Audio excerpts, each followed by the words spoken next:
Arektado ang dalawang dayuhan dahil sa iligal na droga. Isa rito ang Nigerian na lalaki na nahuling nagbebenta ng shabu sa Marikina. Ang isang Koreana naman, sinubukang ipuslit ang dalang marijuana sa NAIA. Federal News.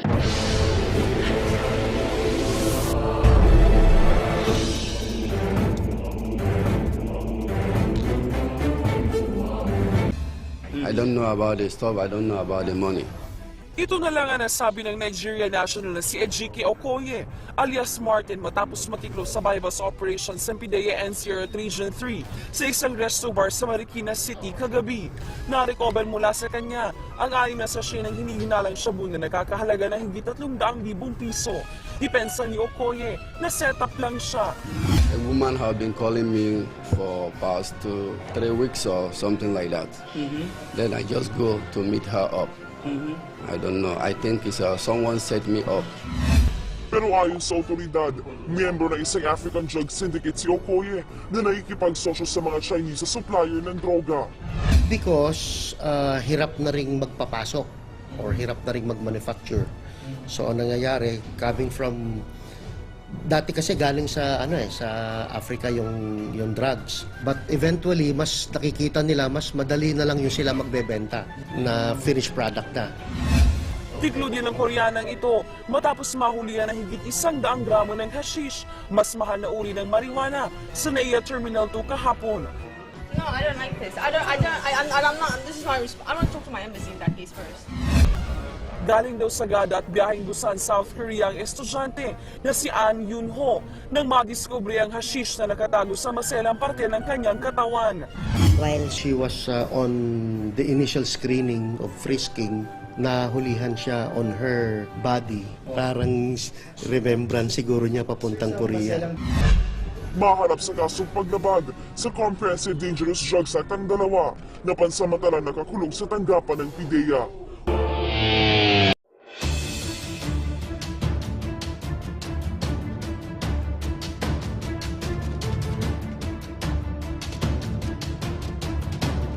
Daang milyong piso na halaga ng shabu ang nakamtan ng PNP Anti-Illegal Drugs Group sa bypass operation dito sa Ayala, Alabang. Arestado rin ang tatlong Taiwanese nationals na pinarang sila Bong Joon, Chen Hu at Yu Jisong. Sa operasyon, nadiskubre ng mga otoridad ang isang shabu laboratory sa loob ng inupahang bahay ng mga suspect sa isang exclusive subdivision. Nang halugugin ng bahay, dito na tumambad ang ilang chemical na hinihinalang sangkap sa paggawa ng illegal na droga, mga drug paraphernalia at higit kumulang na 30 kilo na pinapatuyong shabu.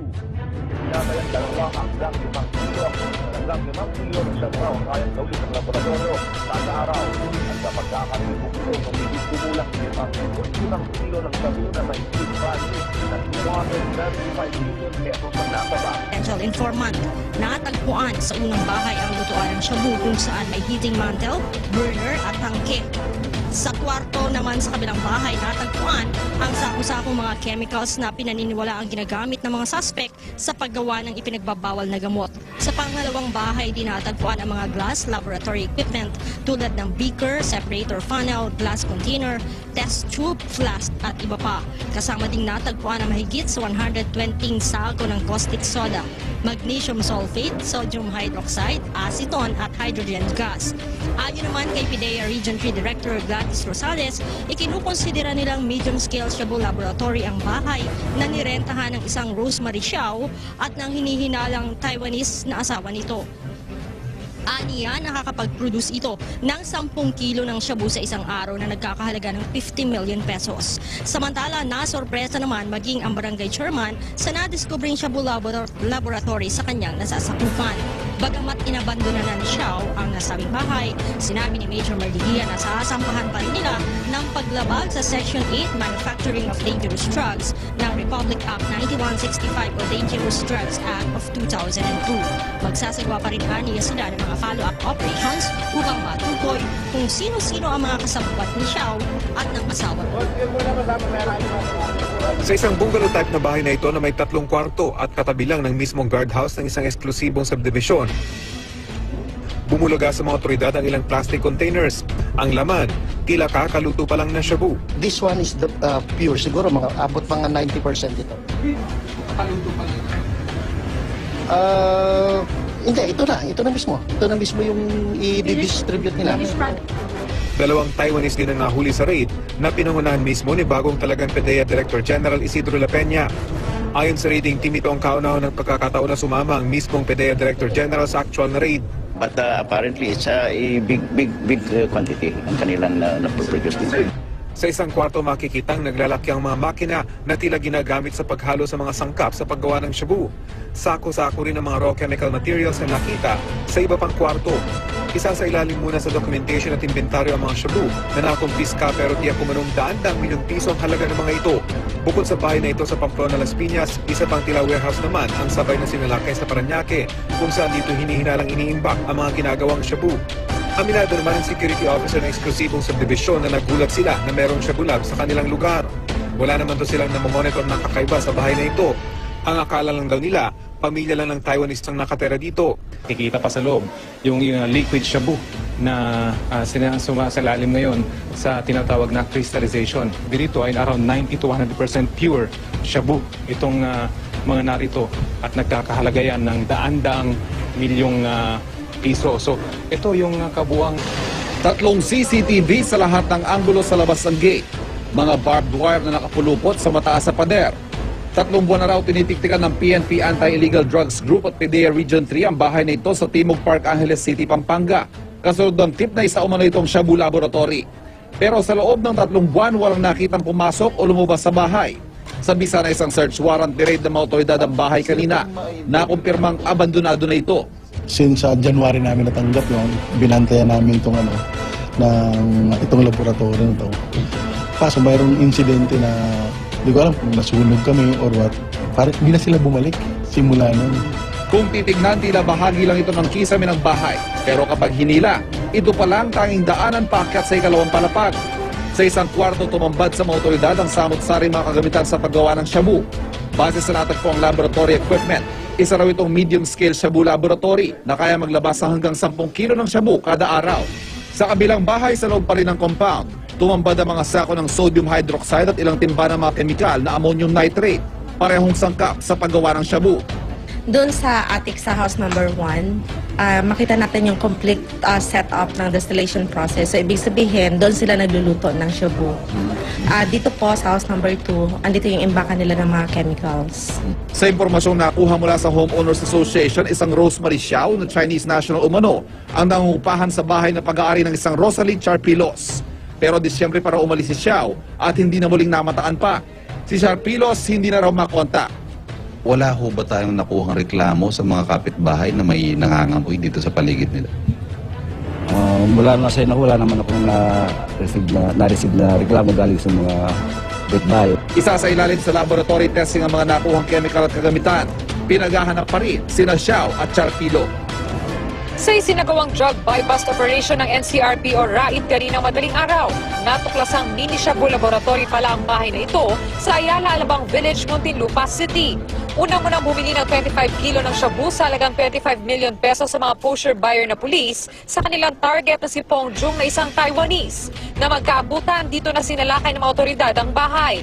Bukod kay Pong Jung, arestado rin ang mga kasama niyang Taiwanese na sina Chen Humin at Eugene Chong.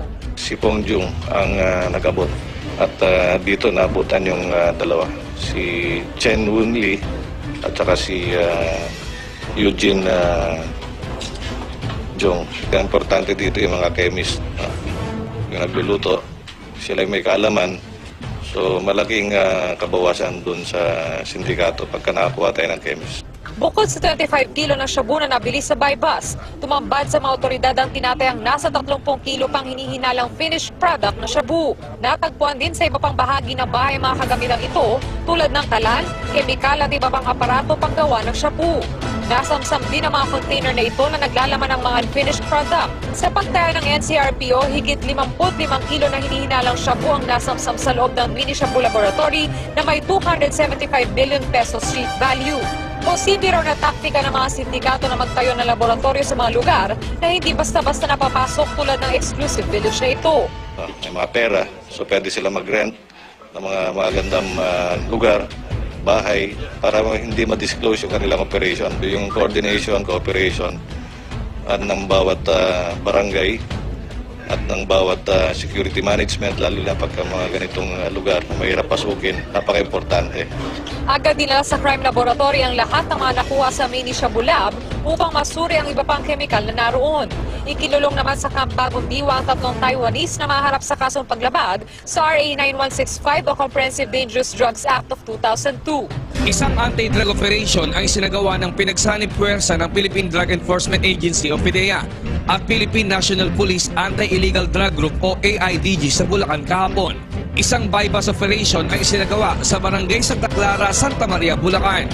Nagpanggap na buyer ang ilang ahente ng PDEA at nang maiabot na sa mga suspect ang marked money ay agad na kinorner ang 3 individual sa loob ng kotse ng mga ito. Nahuli ang 3 sa mga ito, ngunit nakatakas ang driver ng kotse. Nakuha sa mga suspect ang 12 kilo ng shabu.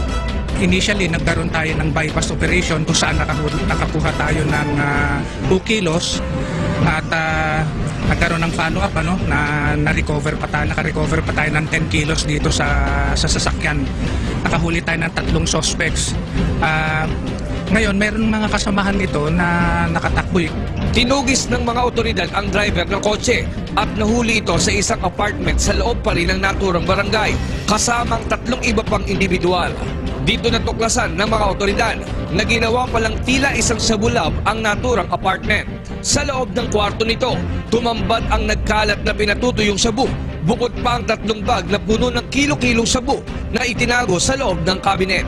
Sa kabuuan, nasa 70 kilos ng shabu ang nasabat ng PDEA. Kada kilo nito ay nagkakahalaga naman ng 5 milyong piso o tinatayang nasa 350 milyong piso.